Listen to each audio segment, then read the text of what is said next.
실제적으로 지금 이제 전 세계 경제가 이렇게 풍요롭게 발전을 하게 된 계기는 이제 신용에 있거든요. 신용화폐가 들어서면서 피아트 머니가 들어서면서 이제 화폐를 이제 발행을 하면서 통화량이 증가를 하잖아요. 그러면서 경제가 발전을 한 게 맞거든요. 그러면서 역사상 진짜 누리지 못한 그런 풍요로운 삶을 살고 있는 거죠. 금본위제 하에서는 금광을 발견을 해서 금의 총량이 늘어나지 않는 이상은 인플레이션이 오지 않거든요. 디플레이션이 올 수밖에 없는 거죠. 물가가 지속적으로 이제 좋게 얘기하면 안정적이죠. 이제 물론 금본위제를 한다고 해서 그냥 금이 있는 만큼의 화폐를 발행하는 건 아닙니다. 금이 있는 만큼의 뭐 3배, 뭐 10배, 뭐 이런 식으로 뭐 정하기 나름이겠죠. 물론 이제 금을 기반으로 해서 통화량을 발행한다. 이제 요런 이제 그게 되겠죠. 자, 어쨌든 진정한 금본위 화폐를 쓴다면 중국 경제는 무너지게 된다. 중국도 굉장히 어마어마한 신용 창출을 통해서 성장한 경제다. 요렇게 이제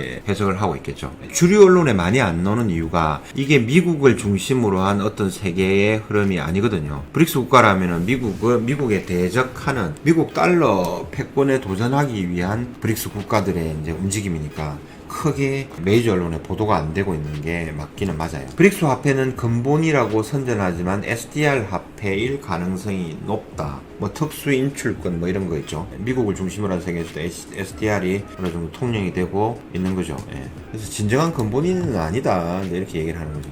근데 이 사람이 마지막에 이야기하는 거는 웃겨요. 진정한 근본이 화폐가 아니다.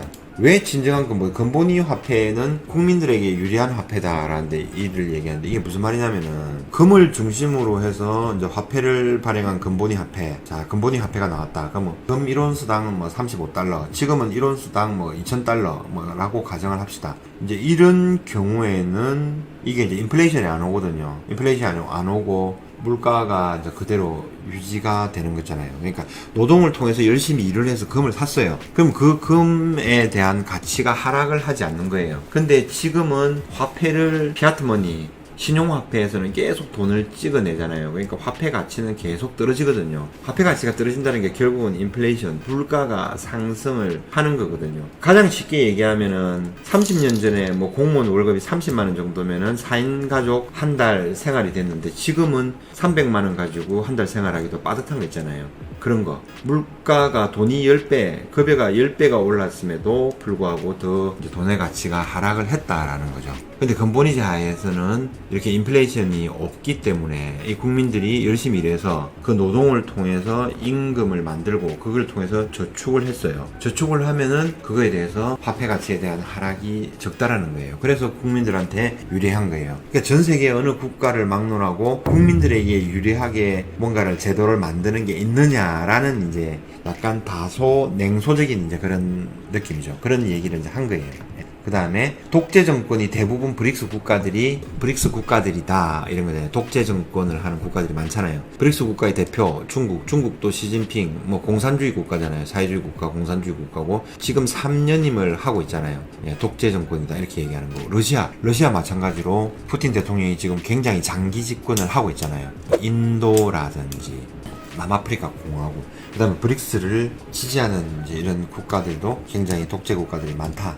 예를 들어서 지금 최근에는 뭐 중동의 사우디라든지 이런 산유국들도 이제 중국을 지지하고 나선다고 하는 소문이 있더라고요. 그런 국가들도 지금은 뭐 왕정국가, 왕이 있는 국가들이 이제 많잖아요. 예. 그러니까 우리가 흔히 생각하는 민주주의 국가하고는 조금 다르죠. 좀 많이 퇴색되어 있는데 그럼에도 불구하고 우리는 어쨌든 뭐 5년에 한 번씩 대통령이 바뀌고 뭐 이렇게 하잖아요. 근데 이런 나라들은 이제 그렇지 아니하다. 그래서 독재 국가들이 국민들 좋은 일을 할 가능성이 매우 낮다. 이거는 근데 뭐 일본이라고 미국이라고 뭐 우리나라라고 뭐 다른 거는 솔직히 없죠. 근데 그런 나라에 비해서 덜하다고 생각하고 살아야 뭐 우리 정신 건강에 좋은 거죠. 일단 6번째, 진짜 근본위가 등장하면 신용 중심의 현 금융 시스템은 붕괴가 된다라는 거죠. 그러니까 우리가 생각하는 거는 일부에서 생각하는 건 이렇게 생각을 하고 있는 거죠. 정말 지금의 신용 시스템, 신용 화폐 금융 시스템은 너무 방만하게 운영이 되고 진짜 권력을 진 사람들이 중앙은행을 통해서 마음대로 달러로 돈을 찍어내고 이 돈들을 달러를 특히 수출해서 아프리카 사람들의 자원과 노동력을 빨아먹으면서 미국은 잘 살게 된다. 그죠? 못 사는 나라들은 못 산다. 이렇게 되니까 이제 현 금융 시스템에 대해서 이제 막 질리는 거예요. 미국에 대해서 질리고. 그러니까 이제 한번 갈아엎자라는 이제 그런 분위기가 이제 되는 거죠. 근데 진짜로 이렇게 되면은